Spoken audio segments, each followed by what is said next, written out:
Hi, in this video, I'm going to discuss what a determinant is. So, um, so let's think of, and in the previous videos, we saw what a linear transformation is.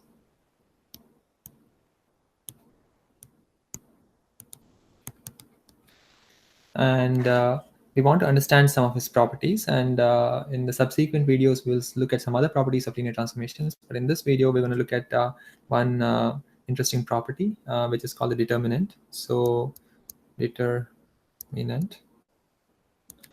So in short form, we'll just write it as det of a transformation A. Okay. So det of A, a determinant of A, is a measure or a number that tells me how A, which is the linear transformation represented as a matrix, changes the volume or some nodes of a part of the input space. Let's say our input space is two-dimensional, and let's say this is the square area in that input space. So it's basically captured by these two, vectors, E1 vector and E2 vector, which are going, north and east. So if I apply a linear transformation to every point inside this square region, because every point is a vector, then maybe I'll get a different, for example, maybe the transformation is in the output of the transformation is also in two dimensions. Maybe it's just something like this, where instead of this vector, maybe it's 2 times e1, and maybe this vector here is 2 times e2. Okay, so the area changed, it quadrupled actually. So this is a way to kind of say that, okay, A is a linear transformation, and it kind of changes the input region by 4 times. Um, so so that's a useful measure to have. And in fact, that seems like, okay, seems highly contrived. Why are we looking at change in the volume of an input region to output induced by the linear transformation? uh, it will have some important consequences for machine learning through what are called system of equations, which I think which I'll discuss in the next video. But for now, let's just appreciate what's happening with determinants. So another point that I kind of would like to mention right now is that this change of volume can also be negative, in the sense that maybe the transformation A gave me this output region. Um, Maybe it gave me this output region uh, where it's 2 times E1 and it's minus 2 times E2. Okay, so this is the region. So for this region, we would like to say that the determinant is of A is actually minus 4, and for this one we would say it is equal to 4. So where did I bring up this number 4? I'll just tell you in a moment. It's just the area. So the area of this square is 1 times 1, right? 1 in height and 1 in width. So here the area is 2 in height and 2 in width. So 2 times 2 is 4. Here the area is uh, not just area is 2 times 2, but there is also directionality. And why are we tacking on this sign? This sign is somehow capturing orientation. So this transformation A, maybe there's another transformation, let's call it B. So the transformation A and B are slightly different in the sense that they induce the same amount of change in volume, but they kind of also reorient the space. That's what linear transformations do, right? So they kind of scale and change the, for example, the basis vectors or any vector in the input space to a certain different scale, different directionality in the output space, right? So somehow you also want to capture orientation. Now, of course, these seem to be very, special case examples. You actually, it could be that this, for example, this input region could be transformed to something else, like um,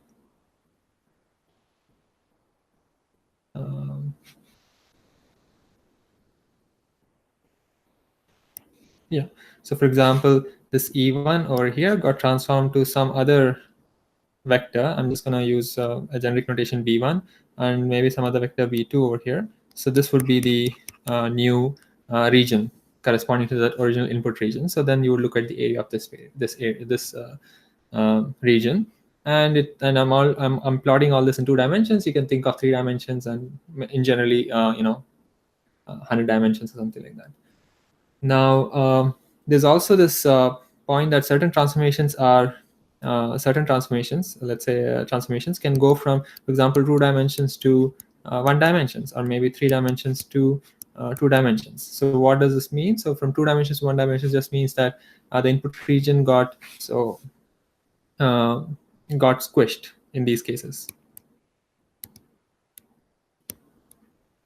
Squished. What do I mean by that? For example, in 3 dimensions, um,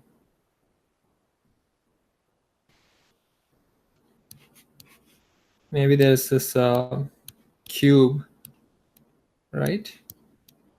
And maybe there was a linear transformation which gave me just a plane. For example, uh, maybe just for simplicity, I'm just saying maybe it's just the xy plane. Okay, this is y-axis and this is x-axis, which means that I squished this cube into a plane in the 3 dimensions. In 3 dimensions, the plane has a zero volume. Okay, this plane, or a subset of the plane, this region, has zero volume. Here it has, let's say, unit volume. Let's say each length, height, and width are 1 unit is, so 1 unit volume. So which means that the determinant of this transformation, whatever this transformation is 0. Okay, and that's going to play an important role in, as I said, in solving what are called system of equations, linear equations, um, and also some interpretation of, for example, related to linear regression. Okay, so that's a couple of points. And then so what exactly is the determinant? So I'm not going to spend time on any like computational or formula for determinant, except for, let's say, in 2 dimensions, just to motivate how it looks like. So determinant of A, let's say the A transformation from 2 dimensions to 2 dimensions is represented as A and D, that A times D, right? So remember, if this is the transformation, that means that the first column is representing how the first basis vector, which is 1, 0, is getting transformed. So it's getting scaled by A. The second basis vector 0, 1 is getting scaled by D. So that was the picture that I had here, right? This one. So here A and D are 2 each, right? So if the linear transformation is like this, the determinant is AD, which we just computed before. But what if the determinant of so what if A is what if A is equal to A, B, and 0 and D? Then the determinant will again work out to be AD, and that's because if you look at the transformations, so think of what's happening in terms of the two basis vectors. Let's say E1 and E2. So E1 vector is getting transformed to is getting scaled by A times that. So E1, A times E1, but E2 vector. But then for the second transformation, okay. So what's happening here?